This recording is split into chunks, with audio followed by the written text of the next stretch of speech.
Good evening. Just burning some calories, trying to take advantage of the late night. Just I came home and it's really really just a long day, and the nights are shorter. It's heading into winter, and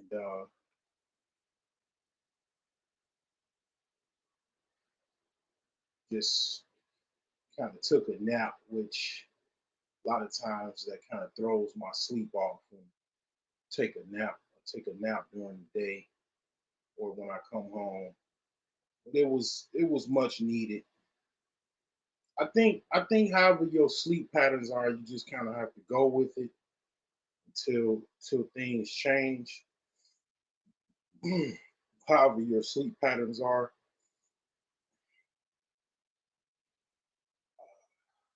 I didn't really see I didn't really see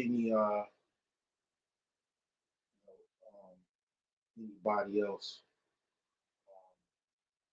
live, so I just decided to go live, which I normally do. But yeah, just gonna try to get some workouts in, get back on schedule, take advantage of this time to get stronger and make my stamina longer. You know what I'm saying? That's one of the good things about working out and exercising, breaking a little sweat, more stamina, burn calories, build strength. And if you did like some type of diet change or you fasting, working out just basically enhances that diet and that diet change and or fasting and whatever you're doing. I mean, it just basically it's like just an added punch to whatever you're doing.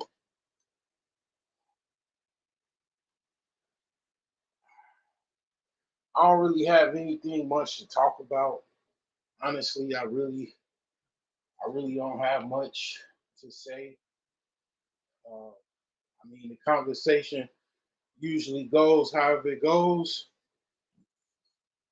Whatever, pretty much I can conjure from my head. I pretty much that's just kind of what I talk about. I guess I could start with the thumbnail of this video. The thumbnail of this video is support your friends' businesses like you do those celebrities that don't know you. A lot of people be man phony, man. Uh, I think the older something happened. So the older I got, the more phony people got.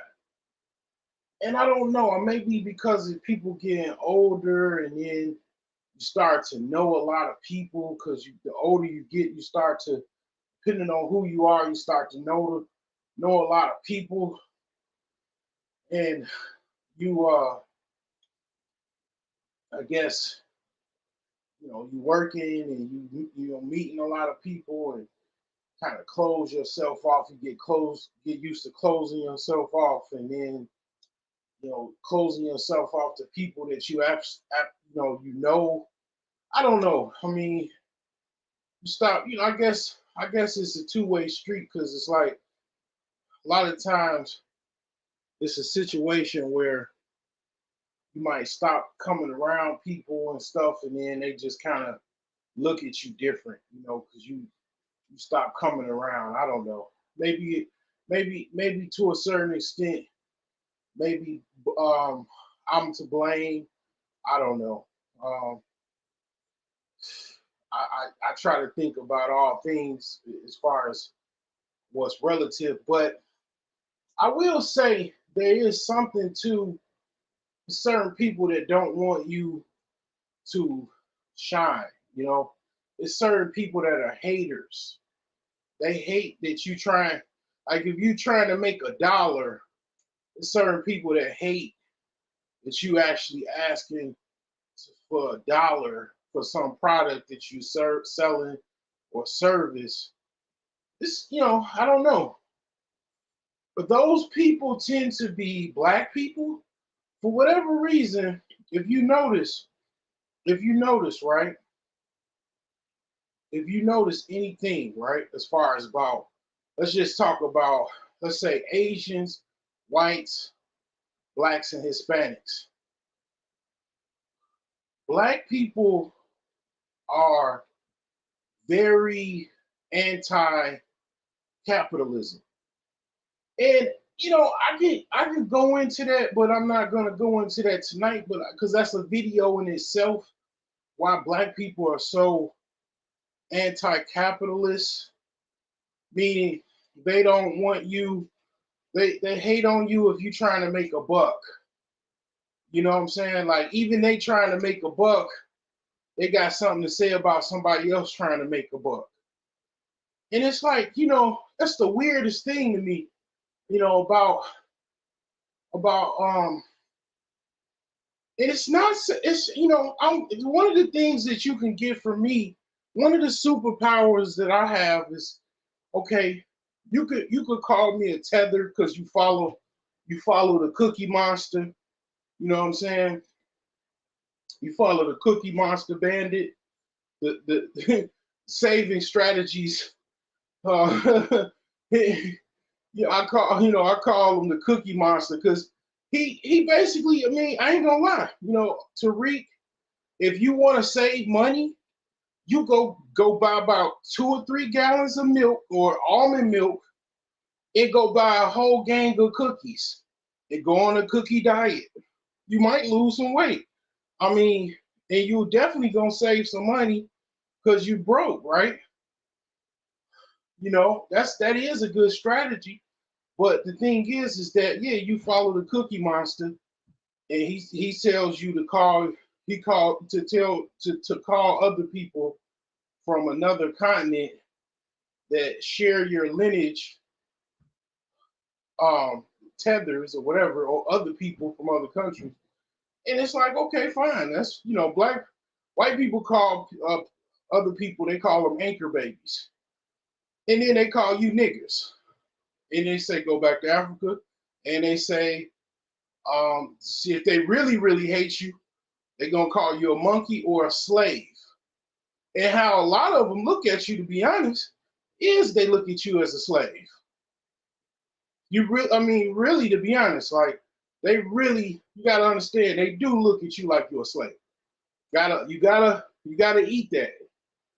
And then when they see you, you know, kind of being financially weak, you being financially weak by not competing.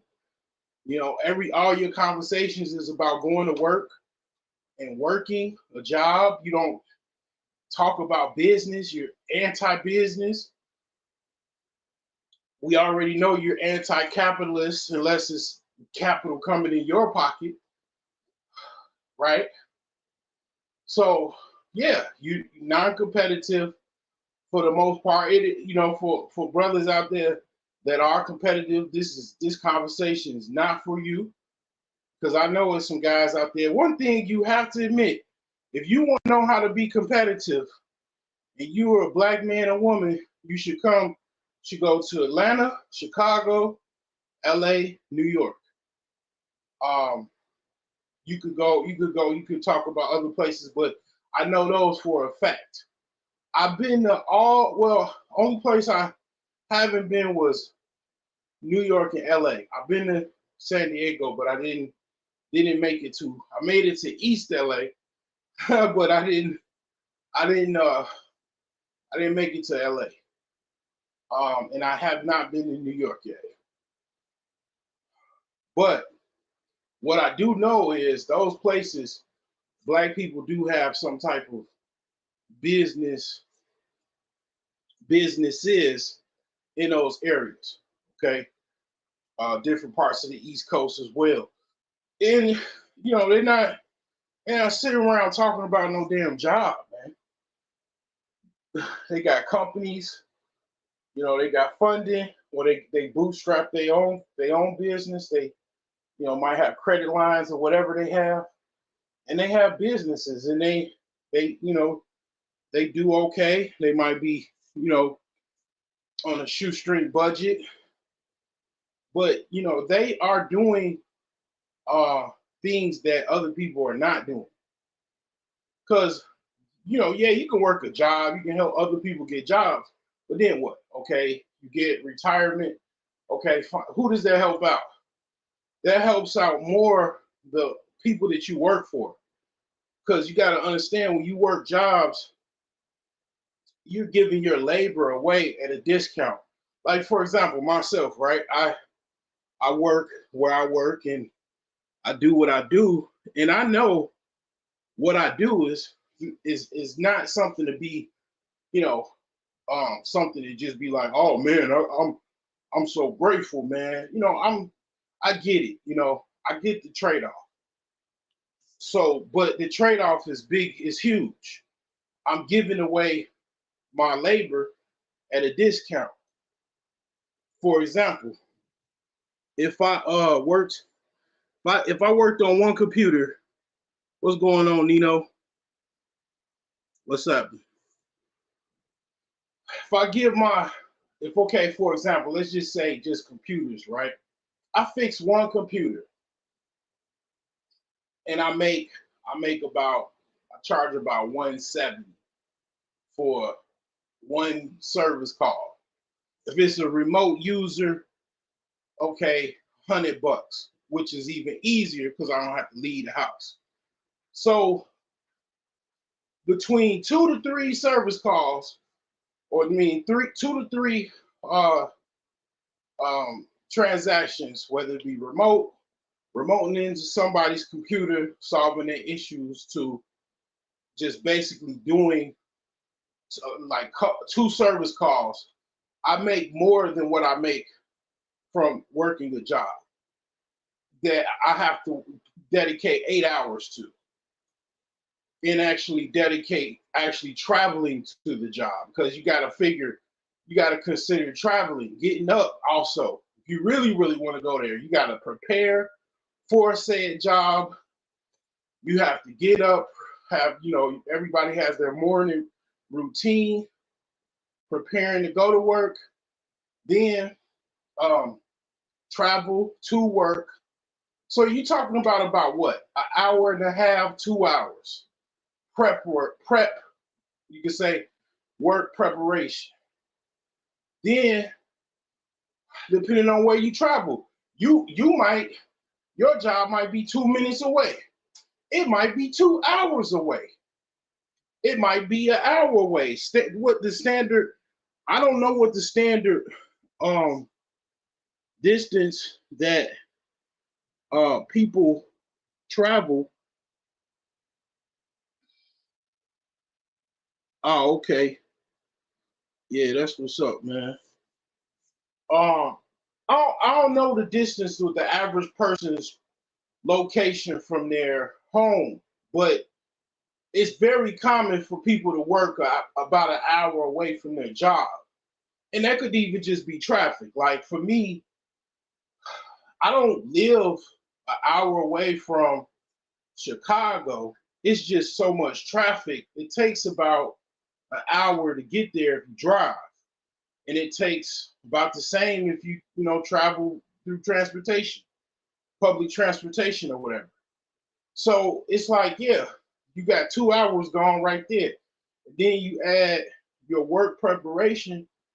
So you're talking about between 2 to 4 hours gone out your day to travel, preparation for getting to work, washing up, brushing your teeth, putting on, unless you just a stinky motherfucker and you just get out of bed and roll out like you in the bush.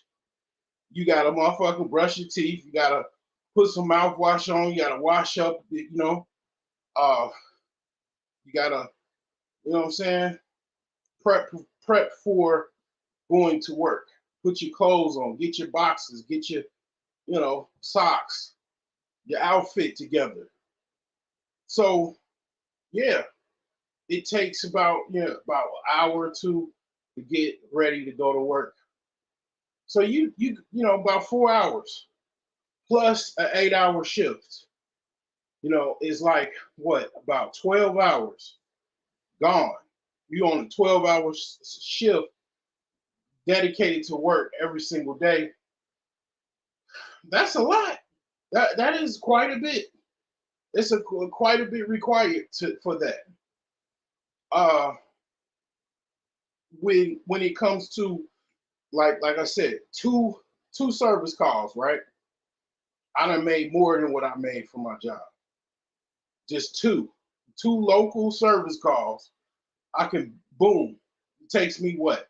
Let's say it just takes me about 4 hours or 4 to 3 hours to do the job. Knock those 2 hours. It might only need to take me 2 hours.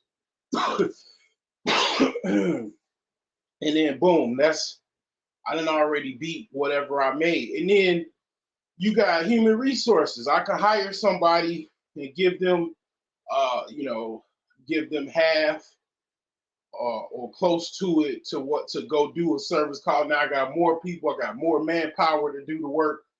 So, and I'm making money off of their labor. And then now you're going into how you can actually make money. Human resources. That's how they're, how you're working. You're using your human resources to work, for somebody else. You're making somebody else meet their goals. You're making somebody else richer, by you giving your labor away for a discount. Black people are so, a lot of times, it's not even just black people, it's a lot of people. They're so grateful for their job because they just come from, basically their family is so poor. Their resources are so limited that they don't see, they might see it, but I guess they feel that they can't do anything about it, as far as they can't do anything about the fact that they need that job, and they know they're giving their labor away for a cheap price, and they just, doing anything different is just not. They just don't. They don't think that they can do it, or for whatever reason, they just keep going, keep doing what they're doing. So I get it. I'm giving away my labor at a deep discount. Now, it is difficult to uh, get yourself out there. It's possible though. It's possible. To get yourself out there to where you got some clients. The computer market has changed. A lot of things are business to business now. Um, the average consumer, I'm pretty sure they don't do the same thing they do, uh, or maybe it is, the same thing as far as what they do 10 years ago to what they do now. But needless to say, it's a thing where you're limited as far as what you can make from a job. Whatever that salary is, that's what you make, and that's it. So if you're somebody that can make more than what you make at your job, you know, obviously you're gonna look at your job and be like, okay, I'm making way more doing this with my business than my job. I'm just gonna try to go do my business because it's interfering My job is interfering with my business. Now, a lot of people, that's not their reality. They're, it's to have that be your reality is possible, but most people, that's not their reality. Businesses, they make the money they make, they have the momentum they have because they had decades of funding, uh, financial growth, contracts, so on and so forth. They've by the time years go by, they made hundreds of millions of dollars, if not billions of dollars, and they have a lot of momentum, a lot of capital build up, a lot of business systems. It's for you to be one man trying to do all of that from the ground up. It's possible, but the odds are stacked up against you. Uh, the momentum is stacked up against you because you might not even have any momentum. A lot of people in business, they don't have any momentum hardly at all. You have to build up that momentum. So it's a lot to that, but it's a thing where, yeah, you most people are giving away their labor at a discount. Some people not so. Some people not so. When you go into unions and stuff like that, you're going into where, like, if you're an electrician, union electrician, a union carpenter, you are getting a lot more money. Um, you get more of a fair share of your labor, you know, quite a bit, because they negotiated that, and you get certain pay depending on how much experience you are, if you're a journeyman or you're apprentice and all of that. So yeah, you can make a lot of money. A lot of construction workers that are union, it's very well known. They can get, if they can get assignments, make a lot of money, and then over time they make even more money. Okay, to be honest, I'm really considering just going to be like a union electrician or something, because a lot of the electricians make twice what I make, and I make all right, and I don't got to deal with getting electrocuted and all of that shit and all of the stuff that comes with being, because you basically a construction worker. That's what your job is. You basically electrician, a plumber, carpenter. You're a construction worker. It's hard labor. Depending on what you're doing, for the most part, you're doing hard labor. It might not all the time be hard labor, but for the most part, you're gonna have to do some things when basically construction. And I've in IT, certain jobs I've done that hardware wise, it did seem more like construction. Like when I was building those kiosks in Walmart, that ain't really, that's IT, but in technical, but it's more construction than, it's like a combination of construction and technical. um Basically, it's not just technical. It's like those kiosks have bolts. You have to have power tools to basically install those machines. Yeah, you have to have special tools to install them. They have brackets and all of that stuff. So it's like, yeah, it's assembling and construction type of work, installing those things. Um, so yeah, I've definitely considered, should I just go be a carpenter, man? Just go all the way like Jesus and just go be a carpenter. Literally, go. Go like, it's a carpentry union like not too far from me. Just go there, walk in, fill out the paperwork, and just get started. I already have some experience, so I could probably hit the ground running. And then just, deal with that. Now, I mean, you as a black man, you are going to have to deal with a lot of things when it comes to that. Um, that's not it's not, what I'm saying? I don't really know how that shit go. Like I hear a lot of stuff from guys that are union, like layoffs, like long extended layoffs.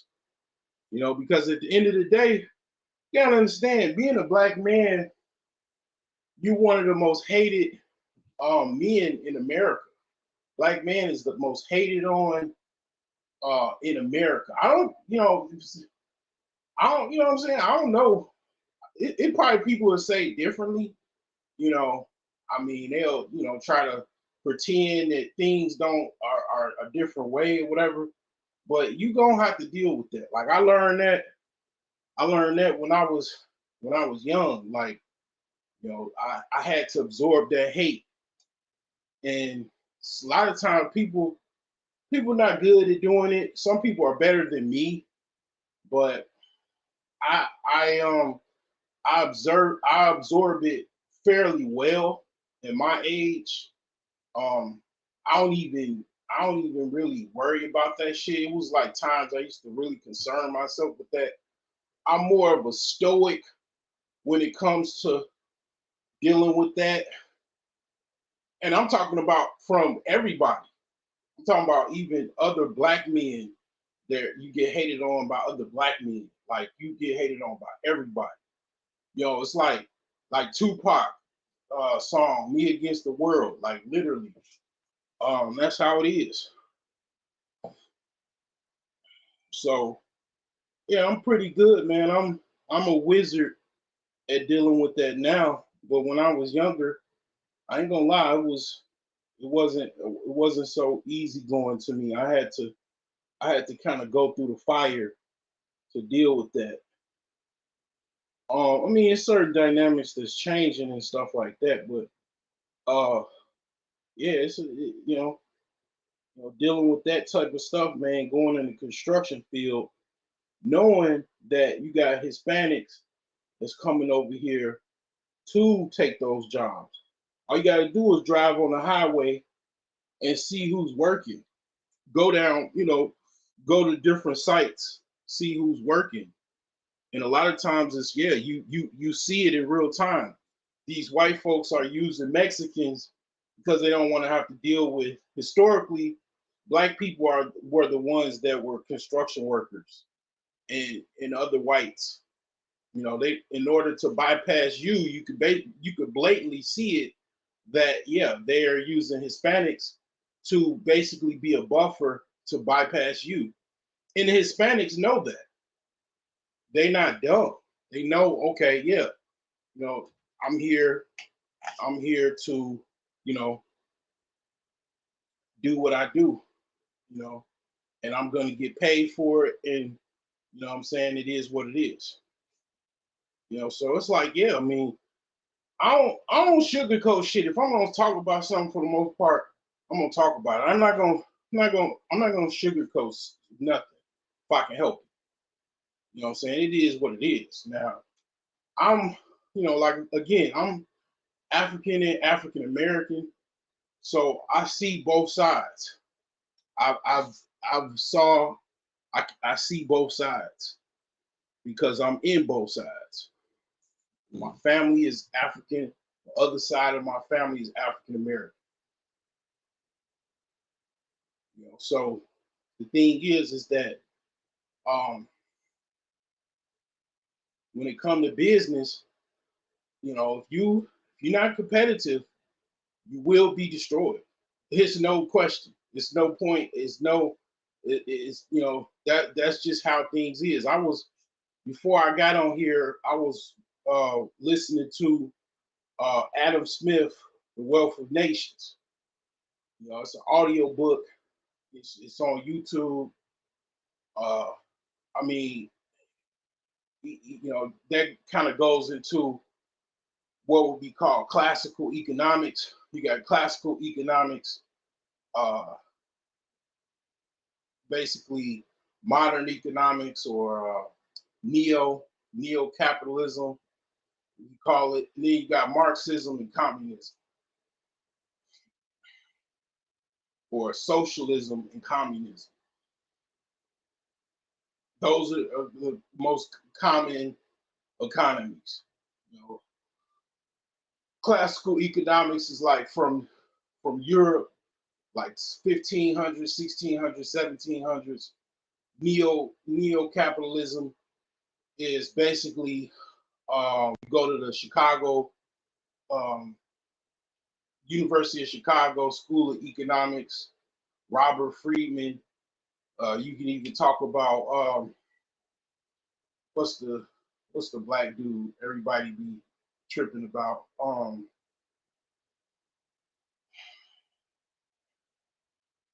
Yeah, I forgot.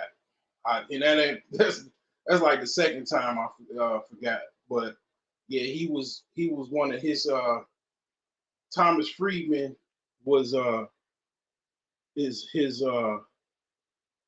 professor.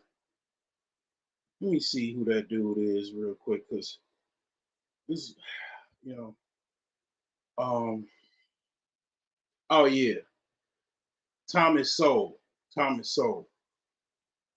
So these are the things you should, if you talking about you gonna be in business, you do need it does help to learn economics.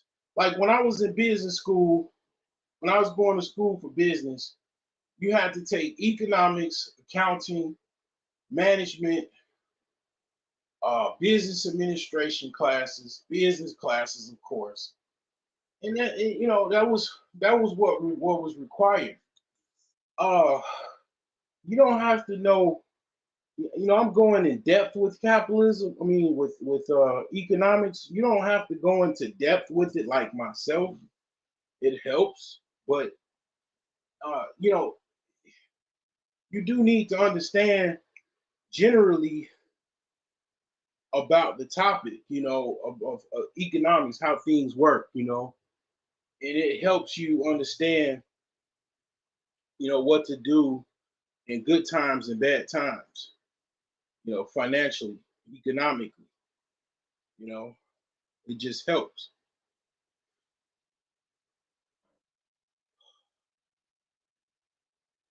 So yeah, anyway, I'm gonna have to take a short break, and I'll be right back. I'm going to play some music here. Let's see here. Be right back.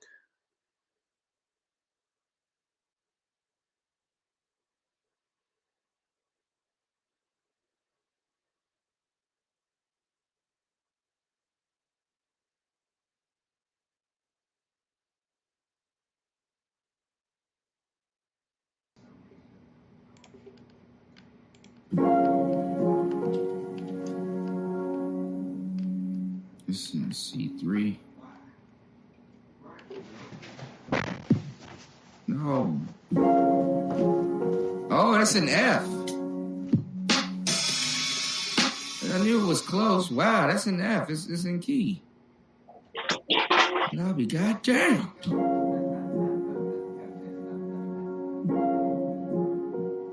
I'll be goddamn. Well, I'll be goddamn.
I'm satisfied with it. This is a cool lo-fi beat. Let's lo-fi it now. Let's throw some lo-fi effects on it. And yeah, we should be Gucci.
I'm back. Oh yeah, like 40 minutes. Okay.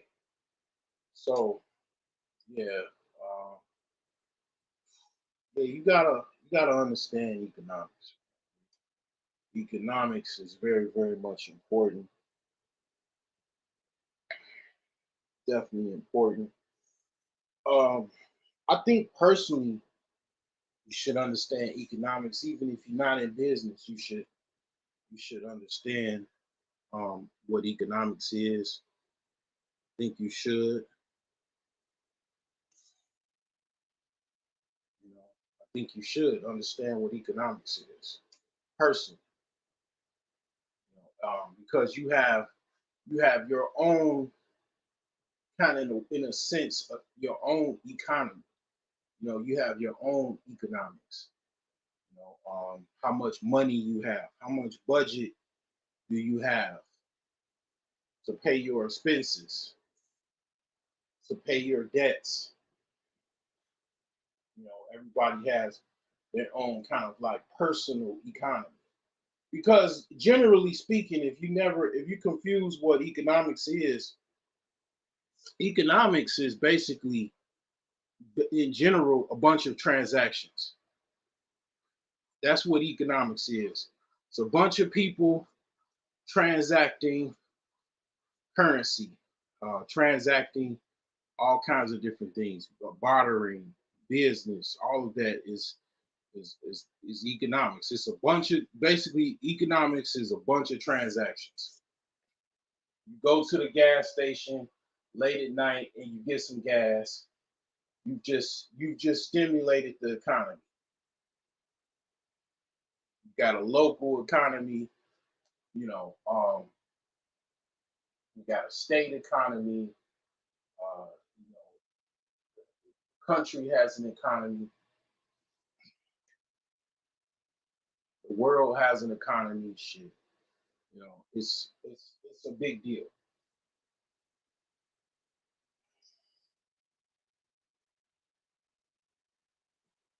It's a big deal.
and this is the reason why. This is the reason why I'm talking about this, and I'm talking about business more. I'm talking about getting back to the basics, talking more about money, because one of the things I will say about the older guys, let's just say guys, the boomers and the late Gen Xers, they say something that is pretty general.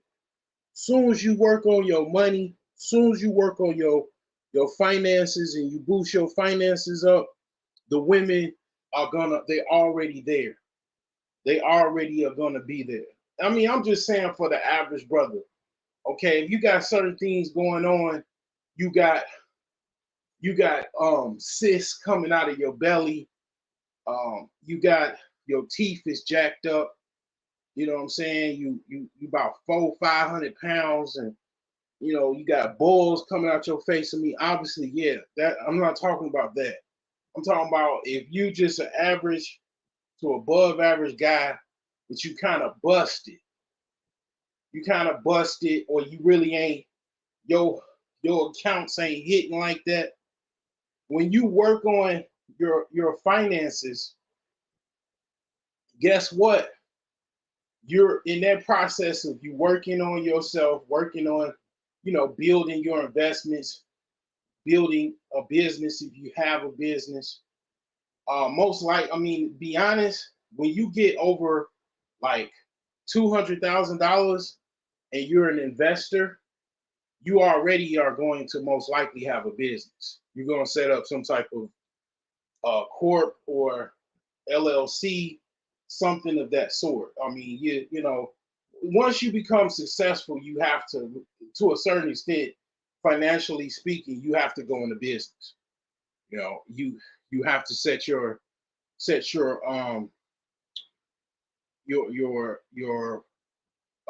business up to where, because you start to make money. You got to set up some type of business system, or business for yourself. So one supersedes the other, you know. So like the thing is that once you work on yourself and your finances, you build your economy up, the women will be there. Like that's why I don't really trip about. That's another reason I really don't trip about women. And plus, I know how to I know how to I know how to deal with what's going on. I mean, I don't really talk about it on the public air, but and I don't talk about what I do. But I'll just say this. I'll just say this. I'll keep it all the way 100 with you. You know, it's up to you. Like if you're the type of person that you trying to hold out for Miss America, one of the ex basketball wives or Instagram model or something like that, and you holding your dick, waiting for those women or whatever. I mean, okay, that's up to you. But it's a lot of women out here. They just as desperate, if not more desperate, than a lot of these guys are, and they're trying. They're very. A lot of them are easy. And what I'm saying, if you just looking at it like, I'm only waiting for a bad chick. I mean, good luck. But if you want to actually get your dick wet, basically, man, you might have to go through, in the trenches. You might have to hit women that don't look all that desirable or whatever. You know what I'm saying? Like, is in my opinion is better than masturbating and better than even buying bitches, because you got a lot of dudes is buying, like buying chicks. They buying escorts and shit. And it's like, I mean, I just, I don't I don't look at that like that's something to be cool about, or something to brag about. No, um, that's not how I get down. That's not what I be talking about. I'm saying when you work on yourself and your finances, your life is a totally different person. From being limited with funds, uh, you a lot of times it's hard to go places, hard to do what you want to do when you have a certain financial picture for yourself, such as you have tens of thousands of dollars to hundreds of thousands of dollars. You can move accordingly. You can literally, you know, travel wherever you want for the most part. Got to just think about that. A lot of things when it comes to problems with women is your location. That's absolutely the biggest issue that a lot of guys have. A lot of men, they be complaining because a lot of times it's where you at. And then also it's just you might be shy. Okay, if you shy, it's more helpful if you're in a location where the women outnumber the men. I'll just say that from experience. From experience, as a guy that is shy as well, it's helpful when you're in a location that it's more women than they are men. I look at that as like I look at that pretty much as a dating market that favors the men. You have dating markets that favor women, and you have dating markets that favor men, and that goes into location. Like basically, if you're in a particular location that favors women, meaning there's not that many women and it's a whole bunch of men, then what is going to be very competitive, is going to be kind of uh competitive when it comes to women. And even the women that you get might be a particular lower quality. They might, because they don't really have to do much, they're not going to do much, and they're going to be kind of lower quality, because they don't really have to do much. They already know they can get any guy in the area. So I was on a train today, and it's not the first time, or yesterday, and it was some young chicks, and they was on the train. It was one chick, she was sitting next to me, and she stunk, like she had a stink on her. Like it wasn't no like it was just she just stink like she just rolled out of bed and she ain't take no shower and put no deodorant on or perfume on or whatever. And I was just like, damn. But it's like, yeah, that a lot of women in those areas like that, yeah, they don't have to do much or nothing. I'm gonna tell you, in my opinion, an area like that, where I was born, Chicago right now. Chicago is like that. The women in Chicago, they don't really have to, a lot of them, they don't have to, well, the ones that want to compete, they know they have to step it up. If they want those guys that send cranes, business, and all of that, yeah, they know they got to step it up. But the thing is, the average chick in Chicago, she don't have to do much of nothing. She can be fat. Like Jennifer, true story, Jennifer Hudson, she from Chicago, from Inglewood, and she went to LA, and she was shocked that she people thought of her as being fat, because where she was from, Chicago, she's not considered fat. She's considered thick or super thick. A lot of these guys from Chicago, their parents, grandparents are from the South, primarily grandparents are from the South, and big women and all that stuff go back to Africa. Big women and stuff like that. So, having to go deal with weight issues and stuff like that, or go work out and all of that, it's not part of the culture.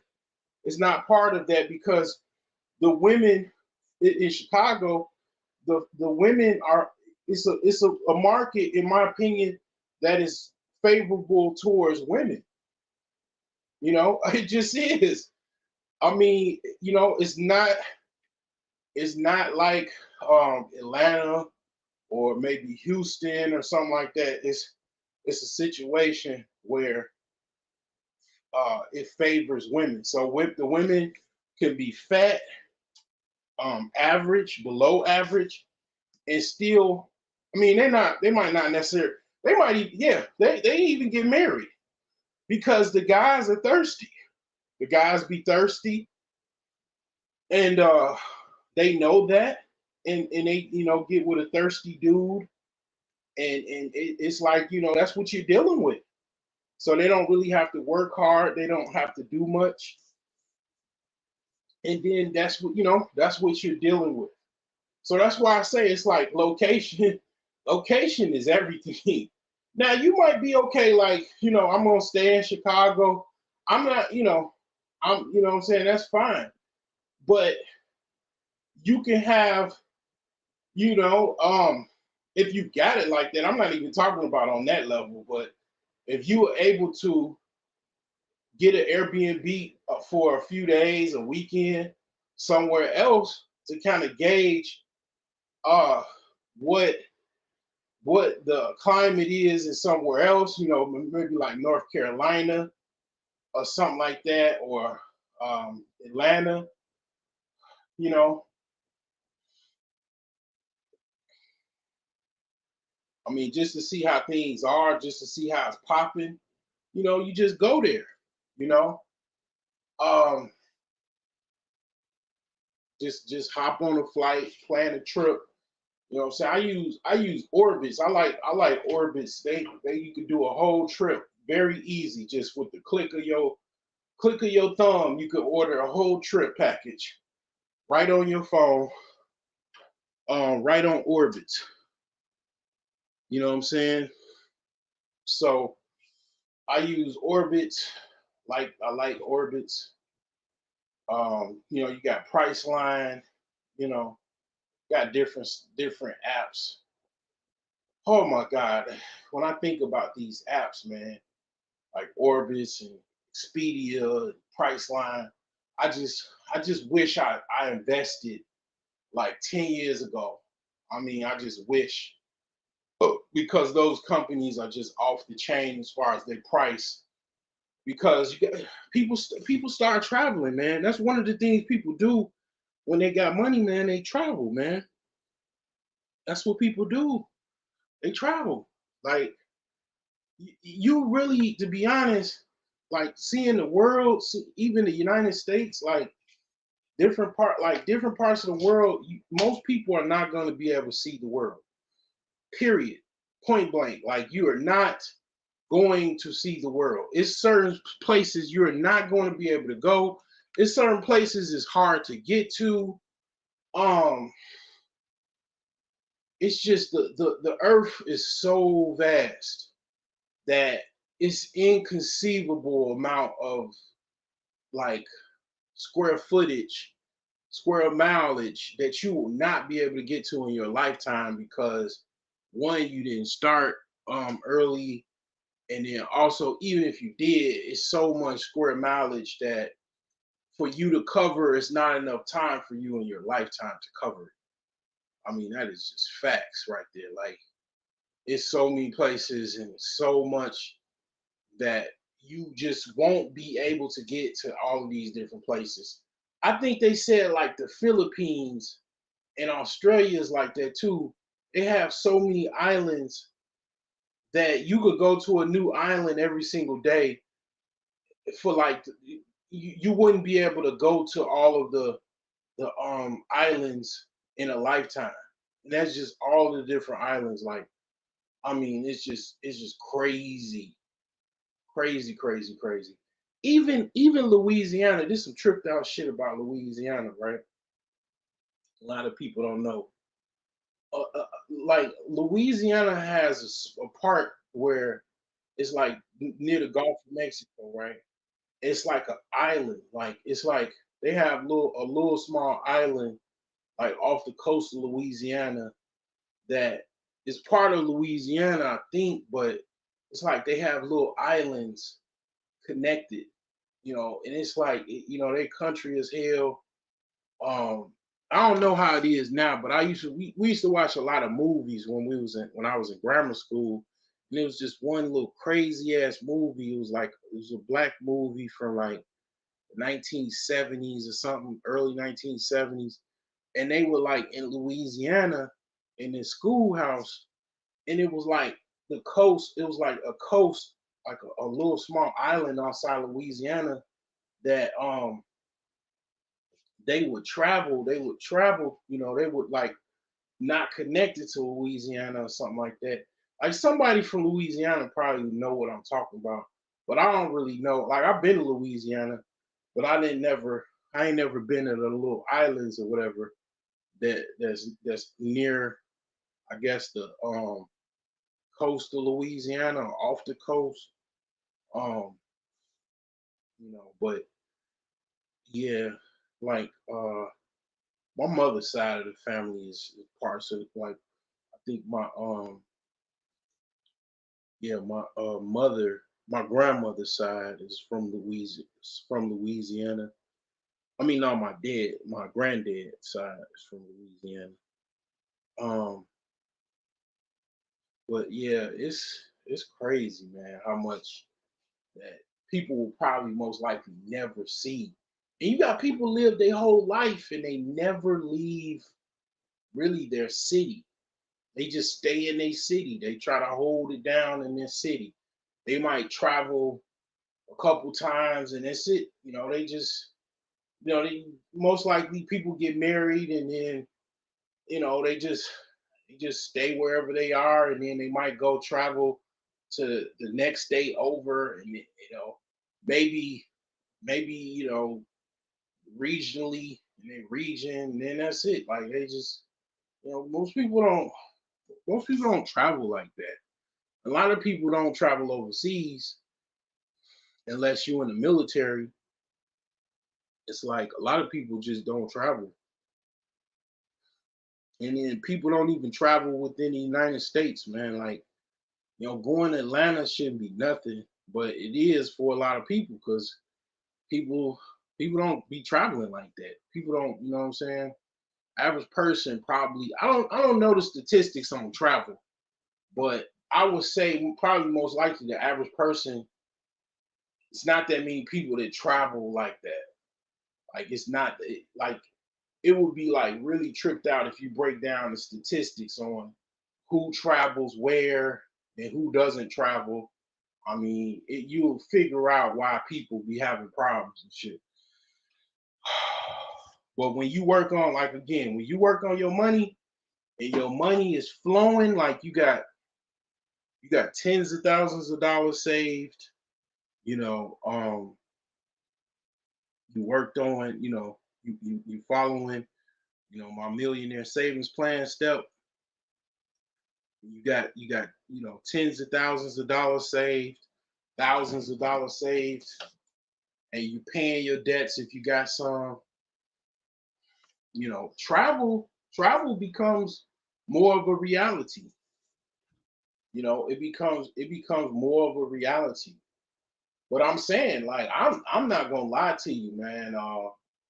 You know, that's just how Chicago is. Like Indiana is very similar to Chicago. A lot of people from that live in Indiana are from Chicago. They're just transplants.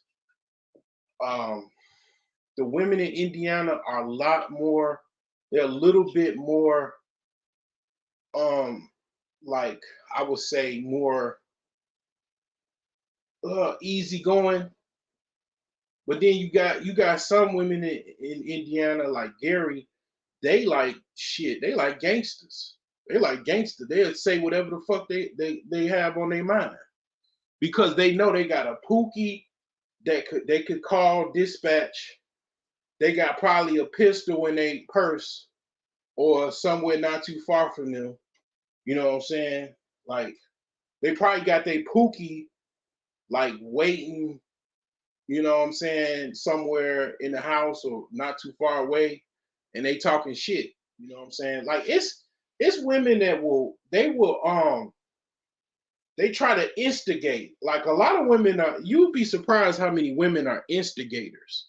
They be trying to start some shit because they want some drama. You got a lot of women and men, they want to instigate something to start something. They want some new drama because they want a new story to tell. You know, you'll be, you know, it's a lot of people in the grave because people like to instigate. They like to start some shit, create some new drama, you know. So yeah, they'll that's kind of what that chick did. Get your food, lady. That's kind of what the old girl did. She knew she had a pistol in the car. She talking outside of her face. She didn't want to stop talking. She wasn't gonna listen to somebody say, "Hey, just get your food, lady, man. Shut up, man. Talking. Just go get your food. I don't want to talk to you no more." She knew she had that goddamn it, in the car. That's what we call when I like. That's another term for a pistol, that or a gun. That she had that goddamn it in the motherfucking car, and she, you know what I'm saying? That's why that it propelled her for doing whatever she was gonna do. It's pushing it to the limit. She knew she had that goddamn it. At the end of the day, she knew she had that goddamn it in her car. And all she had her son. She told her son, "Go get that goddamn it," and that was that. There you go. But the thing is that you don't supposed to just steal on a chick because she talking to you. That's very caveman. That's some caveman shit. You know, he got his wig pushed back by her son.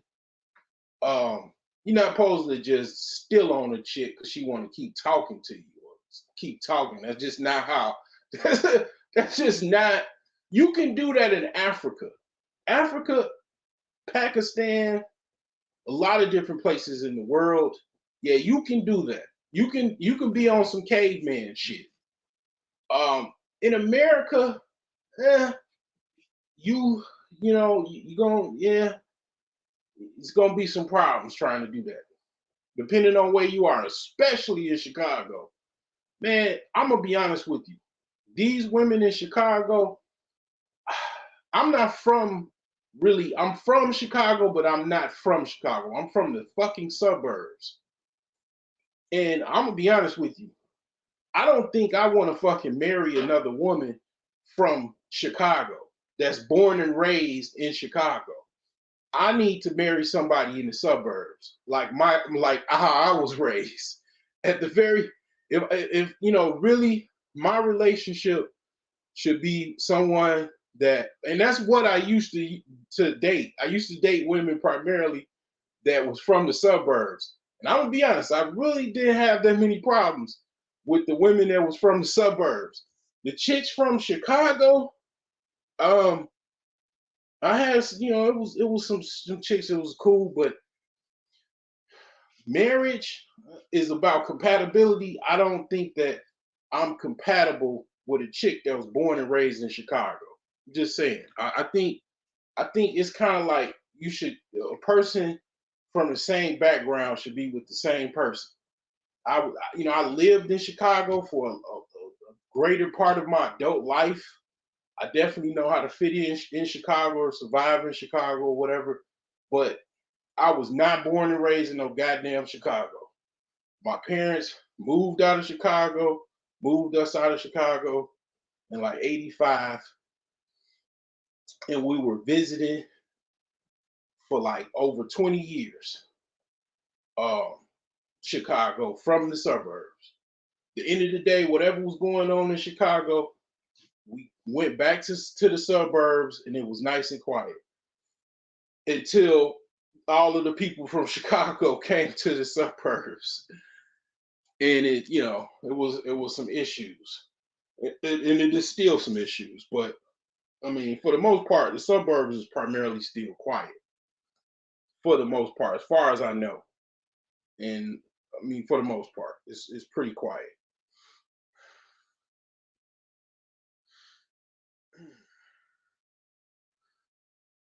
And I might be guilty of some of that not being quiet. I have to admit, because because yeah, I mean, yeah, occasionally I wanted to hear my gun go off, and I would have fired a shot, but nobody, people wouldn't know that. It's like you hear a gunshot, you think somebody automatically died, but technically, it could be just somebody just shooting in the air. You know, I've done that a few times. I would say about several times, off and on, um, places that I lived. But just you trying to, you done bought a $400 gun, a $300 gun. You want to hear that motherfucker go off. You want to, get used to it, how it feels. You just point it up, and then you know what I'm saying, pop it off. But I mean, hey, you know, that doesn't go well in a quiet neighborhood or any other neighborhood, because people gonna hear that and they gonna call the police, and they gonna think somebody done got their wig pushed back, because that's what people think when they hear a gunshot. They think somebody got shot. They don't think, damn, somebody just firing in the air, yo. No, they think somebody got their wig pushed back. That's what people think. But when it come down to it, it just Chicago is just one of those places, man. Yeah, you can get laid. You can have a girlfriend and live like Martin and Gina in an apartment building. Yeah, you can do that, and there's many people that have done that and they've been all right. But for the most part, you know, from my experience, I know for a fact that it's other places that it's a lot better when it comes to dating. Um, it just is. It's just living in a city. Period. Like Chicago, New York. It's a lot going on. It's a lot to unpack. Those places, environments are just really not conducive for a family, or having some type of like family system and stuff like that, because it's just so many people and people on top of people. It's just really, you really don't really have that family life until you really kind of move somewhere where you have more open space, less concrete. you know uh the thing is that you got a lot of, what I'm saying, it's a lot more people, so then you going into all kind of other stuff, man. It's just crazy. Uh, but when you got your money good, I promise you, you could, if anything, you can go down south, right, Atlanta or some, Houston, whatever, and you can get a woman and export her, kind of like move her in from where you live in Chicago or you live in Detroit. You could move her up with you. You got probably a place to live. You got a place already. You know, she might live with her roommate, or live with her mama or sister or something. You know what I'm saying? She could move in with you after a while, and you done. You know what I'm saying? If that's what you wanted to do, uh, that happens. That I know people that done that. They got their wife is from Alabama. You know, they live in Chicago. You know what I'm saying? Because you gotta understand, man. A lot of this shit kind of go back to just how things are, and you got places like in Mississippi, Alabama, Louisiana. You know what I'm saying? They don't really. They might not. It's a lot of women that they might just not be hitting on much because it might. You know what I'm saying? The job market is kind of rough. You know what I'm saying? It's the money ain't flowing like that. It's real slow, and they just kind of like, to be honest, what I'm trying to tell you is like they kind of like you know it kind of like dirty feet, like American dirty feet. Like they, you know what I'm saying? Like you kind of like, without leaving the country, you can pretty much like, you know what I'm saying, kind of like move them move them where you live somewhere else, and they have a better, you know what I'm saying, better life or whatever, and they kind of have somebody to sponsor them, and they not and they're U.S. citizens. I mean, it's you know what I'm saying, like it's like that, man. It's a lot of places, man. It's a lot of man. It's a lot of places in America where it's cool. It's like, people know everybody for the most part, and it's low crime. Um, a lot of, like, better air quality. The it's a lot of farmers markets and all of that shit. But they, you know what I'm saying, you know what I'm saying, the cost of living is low, and they don't pay that much for, the jobs don't pay that much. The local jobs is like, it's not that many, and the jobs themselves don't pay that much. And if you want to make some money, you got to work at some like factory somewhere that they make cars, or they make car engines or whatever. And if you don't work there, you like struggling. And it's, you know what I'm saying, like you know what I'm saying, you got a house. Like a couple of my homies, they got houses. Uh, you know, I mean, I got a house. You know what I'm saying? Like, you could just, you got you a house already. You could be like, man, you could come, you know what I'm saying, over for like, come stay with me for a week or something. Just kind of see how things are. I mean, obviously you done vetted her. You done went to, you know, went to wherever she lived, or went to a different state and hung out, and y'all met at the local kickback, and you know what I'm saying, y'all hit it off, and then y'all talking, and y'all on some Marvin Gaye shit, distant lover, and then, you know what I'm saying, y'all, you come fly her out to where you live for like a week, a weekend or something, see how it go. If it's cool, there's your fucking problems solved. You ain't, you know what I'm saying? You could come to YouTube, and then now you're not complaining no more. Your balls is empty, you know what I'm saying? Belly full, you know what I'm saying? Like, you're more relaxed and tired because you're getting your shit off good, and then your problem solved, and you ain't even have to use your passport. You ain't even have to utilize it yet. You ain't even have to activate that bad boy. Because you got your money straight to where you can actually do that. And if you want, you know what I'm saying, you want to activate your blue card, you can do that. And I mean, that's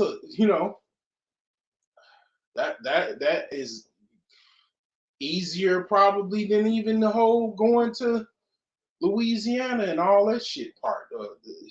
It's even easier. And then you know, it's a lot to deal with though. People don't tell you all the shit you got to deal with, man. And certainly eventually I I'm gonna do what I do. Um, you gotta be you gotta be aware of what you're going into. A lot of times people market, they go, have these travel channels, and unfortunately, and then people do a disservice when they do this. They only tell you the good, they don't tell you the bad. They don't tell you that a lot of these places that you're going, they have insects, they have more, a lot of these tropical climates that you go into a tropical climate in a lot of places. Africa, it's a tropical desert, part tropical jungle, lot more insects, different types of insects, bigger insects. And definitely South America is the same way. Like it's really plush forest, jungle. You got insects. It's warmer. It's tropical climate, so you have insects. You got mosquitoes. You got basically they don't have a lot of money, so they don't have modern infrastructure. Their infrastructure is a little behind, such as like, you gonna go is you gonna have to like I'm bougie. I'm fucking bougie as fuck. I'm like I'm like pampered. Like I don't, what I'm saying, I don't like certain shit. Like I don't go to I don't like going to porta potties. I'm not comfortable. I'm not comfortable going to porta potties. And I have a bidet. I don't have a full bidet, but I have a bidet. Sometimes I forget I have a bidet. Okay, like I'm fucking, you know what I'm saying? The motherfucking British motherfuckers say nasty, filthy American. You ain't talking about my ass. I got a bidet, motherfucker. Yeah, water is splashed on my joint, and I just what I'm saying, use a little tissue paper, and what I'm saying, my shit clean. Yeah, I don't. So when you going overseas, like you going to some of these countries, they don't have. You gonna see toilets full of shit piled up, and then you can't flush it because it ain't because the sewage system, the plumbing system is not. It don't flow like that, and it bags up, and they don't have the means and resources and money and manpower to fucking clog up the fucking sewers like that, like America. So the quality of life is a little different as far as like the things that you're gonna see. You know what I'm saying? Like depending on where you go, you know what I'm saying. If you can't deal with, you got to deal with that. You got to deal with the good and the bad. If you like myself, like you got to go to the toilet and you seeing a fucking toilet full of shit and piss and all kind of other shit, and it's like you gotta understand that you going to places that is not like America. Like America, yeah, it's going backwards in a lot of regards as far as quality of life. You got a lot of people coming here from other countries that they don't have modern toilets and sewage and stuff like that, and they kind of bring in a lower quality of life with them. And then also the modern infrastructure in the United States is definitely crumbling and in need of revitalization and revamping. And the thing is though, America is a far ahead of other places. You know what I'm saying? Like I don't know about anybody else. Like I don't, I've never been to Canada. I haven't been to Canada yet. Haven't been to Europe yet, but know America, like, you know, For the most part, unless you stay out of porta potties, gas stations, bathrooms, and certain like bar, if you go to a bar or even restaurants, like you go to those and certain malls and shit like it, bathroom, depending on where you go, like the bathroom quality is messed up. It's like, yeah, man. I mean, it's a lot of stuff, man. That you just, the good and the bad. You got to deal with that shit, man. You got to be able to stomach that shit. I mean, shit. If you go, if you go to Louisiana, probably you gonna see some shit like that, man. I mean, shit. To be honest, man. I mean, but it's like, nah. Most for the most part, you gonna see, you know what I'm saying. It ain't, you know what I'm saying. It's probably like certain parts it's like that, but definitely they got hoods and shit. You go to Georgia and shit. Different parts of Georgia. Um, it's just, yeah, man. You gotta travel, man. You gotta get out that location, man. I mean, you gotta, of course, dress. Gotta have to dress. You gotta have to dress to impress for sure. You have to keep that in mind. You have to smell good. Can't be no simp. You know what I'm saying? Can't be overdoing it, overcompensating yourself to try to impress women. You know what I'm saying? You can't be on that and think you're gonna be winning. You know, can't do that shit. You gotta be reciprocal. You gotta, be, what I'm saying? Be chill, be cool, be cool. Go with the flow. You know what I'm saying? You ain't gotta overdo it. You know what I'm saying? Like throwing money in the air and all that shit. Like, gotta be cool, man. So my daddy used to say, man, be cool, be cool.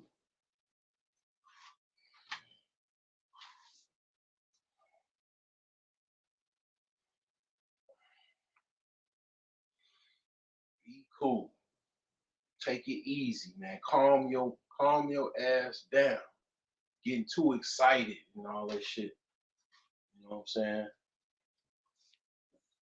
Calm down. Calm your monkey ass down. But yeah, man, it's like you gotta have your finances up, man. Or if you into it, I don't know. I mean, I ain't suggesting nobody do this, but I mean, I don't suggest nobody, be trying to be no gigolo or nothing like that. But this is homosexual season, man, and if you out there down on your luck and you gotta survive, man, do what you gotta do, man. I mean, you gotta do what you gotta do, man. If you got if you got a sponsor to sponsor you, you know what I'm saying? You gotta be respectful, If she argue with you, you gotta leave the house. You gotta leave the house. You come back, but you gotta leave because you got to you can't just stay there and argue with her. But she pays the rent. She pays the rent, man. She got the groceries, she got the refrigerator, whatever she got, man. So you gotta walk, you gotta leave. You gotta leave, you know what I'm saying? If you on that level where you ain't got shit and you need a place to stay or whatever, and your chick, she obviously knows you need a place to stay, and you basically in some homosexual situation. Shit get heated, it gets into an argument. Don't say nothing. Just grab your coat, go take a walk, man. Go take a walk. and then she really crazy about you. She gonna get in her car and she gonna say, "Come get in the car," like she's your fucking mama. And you can keep walking. You can just keep walking if you want. If you want to get in the car, you can get in the car.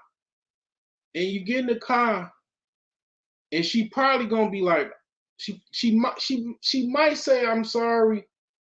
If she got some sense, she gonna say, "I'm sorry," because obviously she knows she's fucked up if she's in a fucking car driving down a fucking street while you're fucking walking away. And she's scared or whatever the fuck. I mean, it's a couple things that could happen in this situation. She does not get in her car and come, seeing where you walking and shit. And she just at her apartment or whatever the fuck. And she just, you know what I'm saying? She might call you. And you don't, you know what I'm saying? Like, you don't have to pick up. You can call her back. You can call her back, you know what I'm saying? Like, you go take a walk, you cool off, and you take a walk about, and you think about what you can do. You think about what you need to do. You need to go to the library and fill out a whole bunch of job applications. Go fill out some government grants or some shit. You know, go figure out, where you can go. You could go get it. Like if you in a major city, I'm talking about you busted, man. I've been there. I've been there. I've been so busted. I ain't have a car. I ain't even have a car. You know what I'm saying? Get you a bike. You can do DoorDash and Uber Eats in a bike. Like if you live in a major city like Chicago, New York, you can do Uber Eats in a bike. You can have a little metal cart, on the back. You know what I'm saying? And then you have your little bag there, and you could ride your bike and do fucking Uber Eats all fucking day. Legs be stronger than fucking steel poles. But you can do that. You can do like all you gotta do is tell Uber Eats or DoorDash that you got a bike. You trying to do this shit on the bike. And they're gonna give you on your app, they're gonna make it where they give you certain orders that is no more than 5 blocks away or a mile away, no more than 2 miles away. And yeah, you can do it. Like it's people do it. I see people all the time doing Grubhub. When I go to work, they're doing Grubhub, they're doing DoorDash, Uber Eats, man, and they making quite a bit of money too doing it. Because one of the things with a bike, you don't gotta worry about no goddamn gas. You know, you just fucking do that. You just gotta. The biggest thing you gotta worry about is where you gonna lock your bike up, and there ain't even no issue. You really ain't gotta worry about no gas, and it's really you got an advantage to everybody else because in Chicago you can't really park nowhere. If you park somewhere, you risk getting a ticket or getting your car booted. So you got a bike, you just can like move around real easy. They've been doing this for like, man, they've been doing that. Like, you got the bike messenger service and all of that.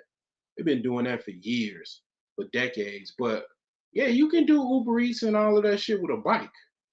You know what I'm saying? And you fuck around, you do that, you be on some like, man, I'm gonna do this shit all fucking day. I'm gonna do this shit for like 18 hours. You make like $300-400 or something, and then you get tips.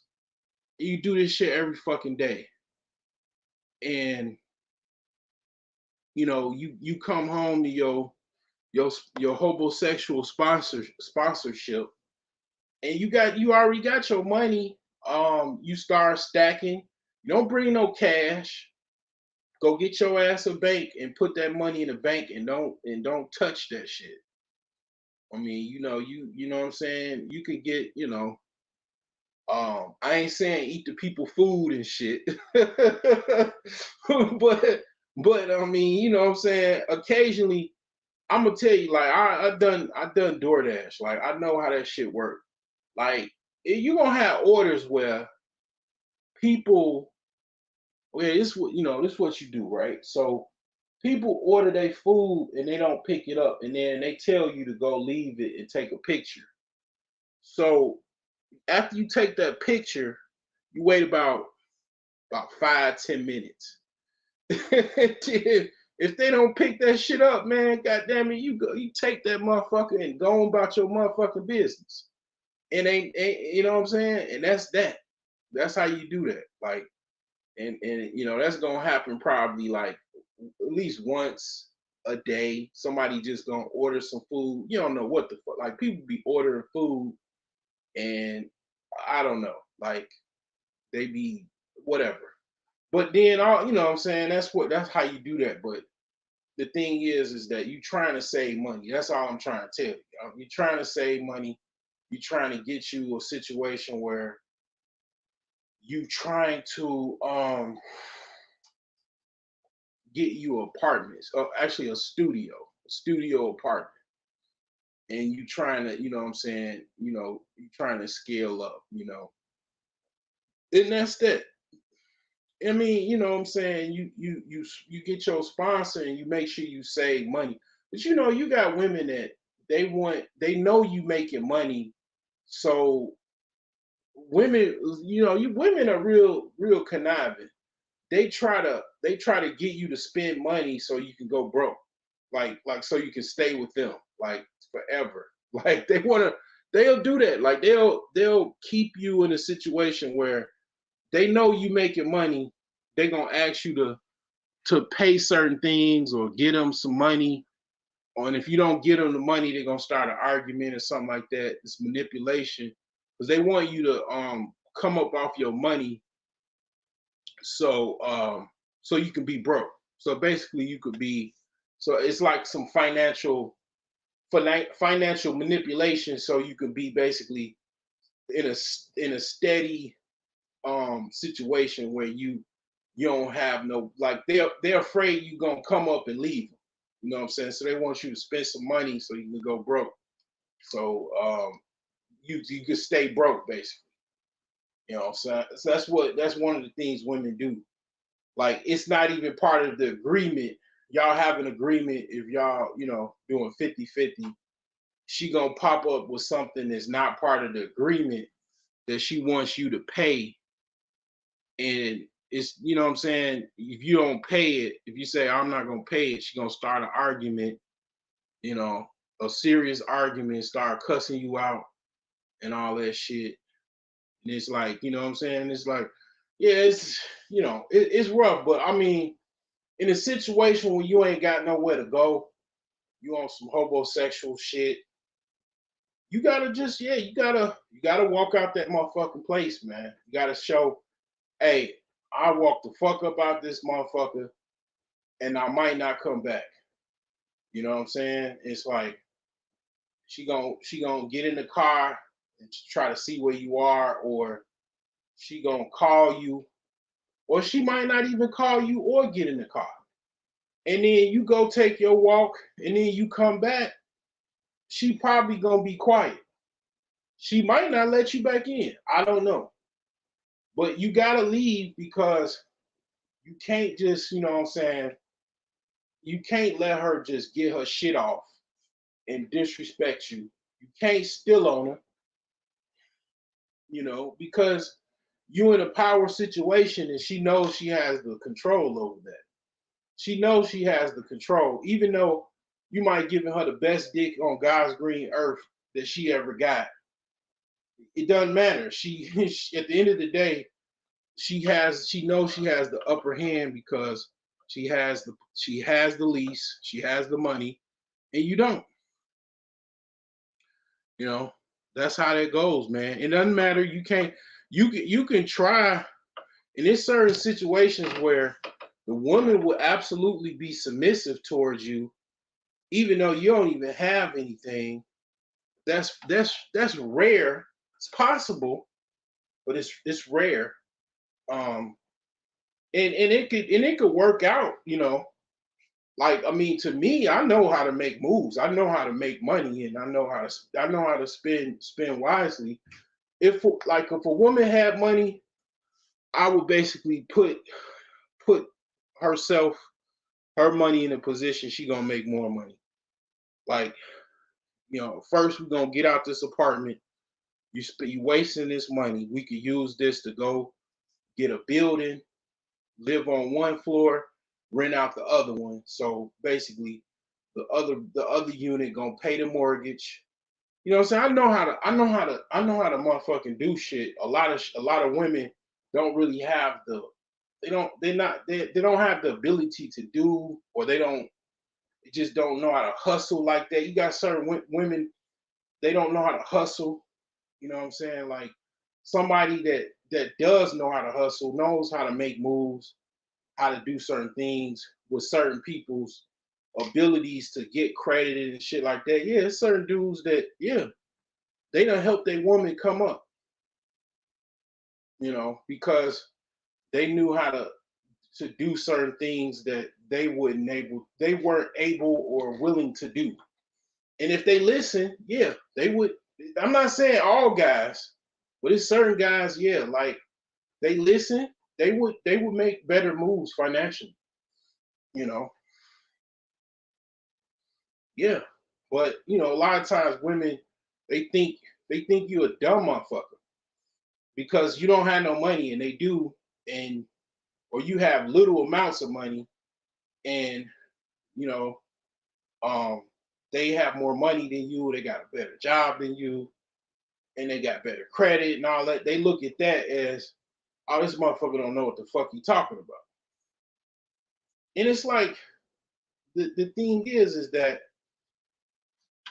you know it's people that just have a different, they just have different things going on in life, different struggles, and certain things they've done.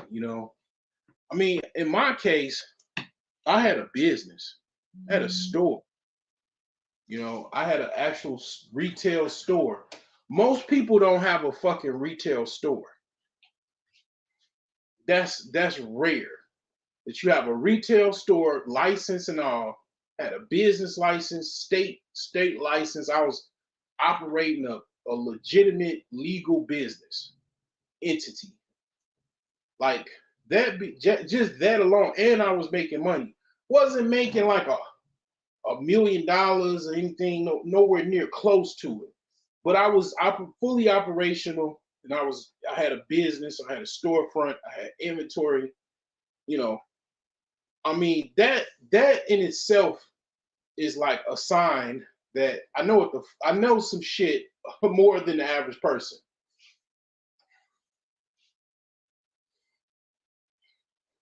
But a lot of times, people are going to discount you. One thing you can count on is people are going to discount who you are, what you know, and um, what your value is. That's what people are going to do, and it's a disadvantage to that, and it's also an advantage. The advantage is, if they think you're dumb, you can kind of maneuver around them, do certain things that because they think you're dumb, so they'll try to pull one fast past you, or think that you're not going to do something, and then you can kind of counter them, and take advantage to a certain degree because they think you're dumb, you know, for whatever it is. I'm not gonna, whatever the scenario is. But a lot of times, yeah, like, people are always gonna discount you. Even if you got rich tomorrow, if you got rich tomorrow, you became a multimillionaire tomorrow, people will still discount you. Even if you got money, they'll discount you. But you don't have to worry about that. You don't have to worry about that. That's not something you gotta concern yourself with. That's what people do. People discount everything. People discount quite a few things. You know, like look at Bitcoin. Bitcoin is the ultimate example of what people discount. Of the ultimate example of how people discount things. You know, Bitcoin is the ultimate example of how people discount stuff.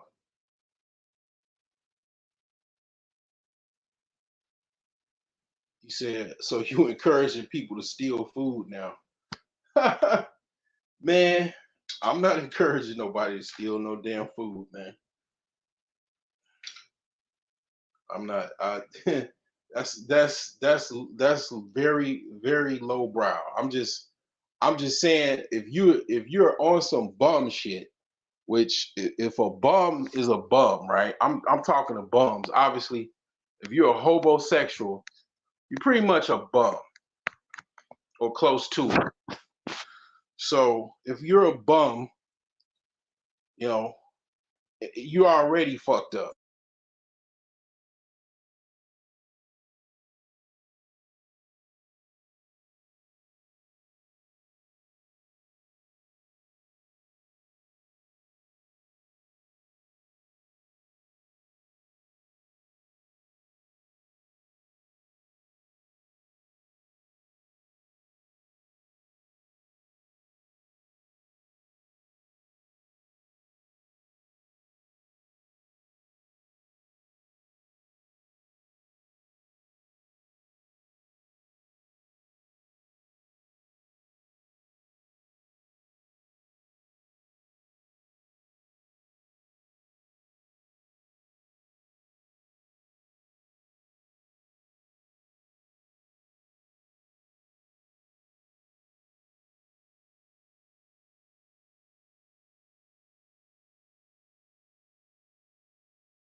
I hit the power button.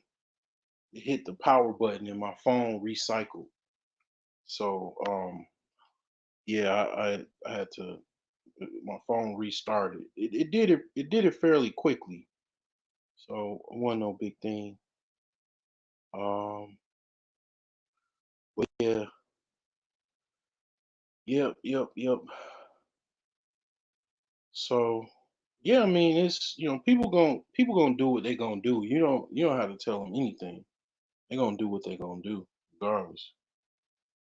I don't have to say anything. People gonna do what they gonna do. But yeah, that the bike thing definitely you can do the bike thing and you can make a bunch of money doing that. You could make quite a bit doing the bike thing. Let's see. Opening all of these windows. Let's see. Go back here. Opening all of these windows and shit. Got a lot of windows open. Uh yeah. So thing is man, it's all about mindset more than anything. Your mind is like everything. I know people don't think that, but it's your mind, man. It's like this shit is a mind. It's a mind game to a certain extent. Like the psychology, the psyops is that if you're programmed, if you're watching a lot of TV, like definitely local broadcasting TV, you're listening to the radio, you're heavily programmed. So you're gonna think a certain way. You're gonna think like a lot of other people. It just is what it is. Like if you believe everything on the media and shit like that, regular media, the North American media channels and shit, you're already programmed. So people that are programmed and they're not aware of the programming, you're not gonna understand a lot of the things that I'm saying anyway, because you're really, it's kind of like your blue pill, so you won't really understand what the fuck like I'm talking about for the most part, because a lot of times people go crazy because when you part of that going crazy is deprogramming yourself. You're in the process. A lot of times when people deprogram themselves, they have a nervous breakdown, a mental breakdown, because they just can't imagine how how much programming they've been indoctrinated in, how much propaganda they've been following, and they just go, when they realize it, and you stop watching TV and shit, just start going through withdrawals and shit, and you start realizing that people want you that to think a certain way. If you think that way, um, you're fucked. You're programmed to think that way, and it's nothing I can say anybody else is gonna get through you. When you think a certain way, and that's why a lot of times people think it's so difficult to do things. And it don't get me wrong, it is, but a lot of things aren't that difficult. It just you just didn't know how easy it was over time. It's hard at first, but when you keep banging on something every single day, keep banging on it, eventually things are gonna like go a certain way, because you just constantly banging on something, and your life is just gonna be totally different. And then when certain realities happen, it is what it is. Your life will just never be the same. Like I'm gonna be honest. Like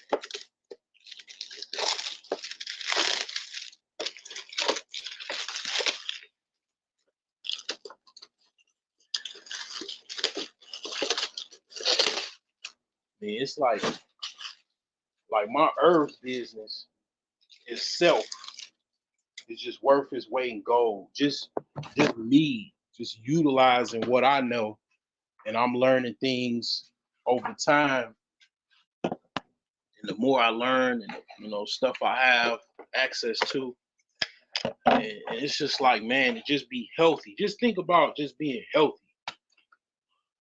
Just being fucking healthy. Like, especially you older, you get in your late 30s, early 40s, 50s, to be healthy. Just be healthy, man. You know what I'm saying? Look good, be healthy. That shit is like worth its weight in gold. To know different, natural healing ways, and ways of healing yourself, healing your body. Like, I mean, it's just valuable. Very, very valuable.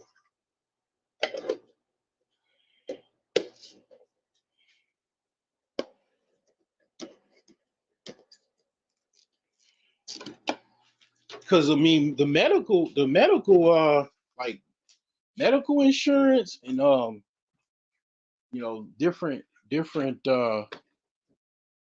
um like hospital visits, emergency visits to the hospital, man, that shit's so expensive. In order to pay that shit out of pocket, man, you gotta be fucking rich. Damn near like really? I mean, yeah, you gotta have upper middle class money at the least. At the least. You gotta have upper middle class, upper class type money to enable to absorb that shit, man. You know, I mean, and I'm sure it got more expensive. Like, I'm almost certain it got more expensive. Like, almost certain of it.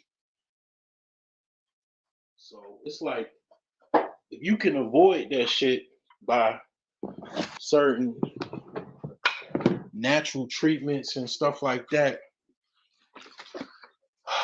I mean, that's the best savings you can actually have, man. To be able to save yourself from actually having to keep going to the hospital back and forth to the fucking hospital and shit. Man, I ain't been I gotta think of the last time I've been to a fucking hospital. When was the last time I've been to the hospital? I'm talking about the hospital that I was in the hospital. I gotta think about that shit. Like an actual hospital for me being like sick or emergency room had to be like, let me see,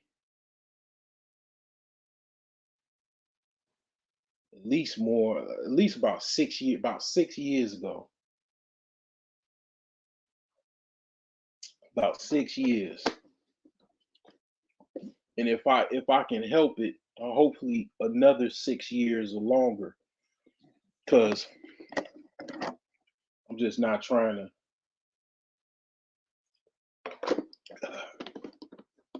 have some sickness where I gotta go to the hospital. But I am aware of things as far as certain things and whatnot.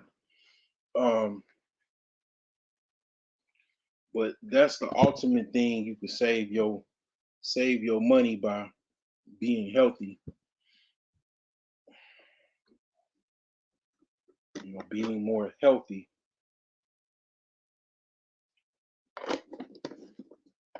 is a good thing.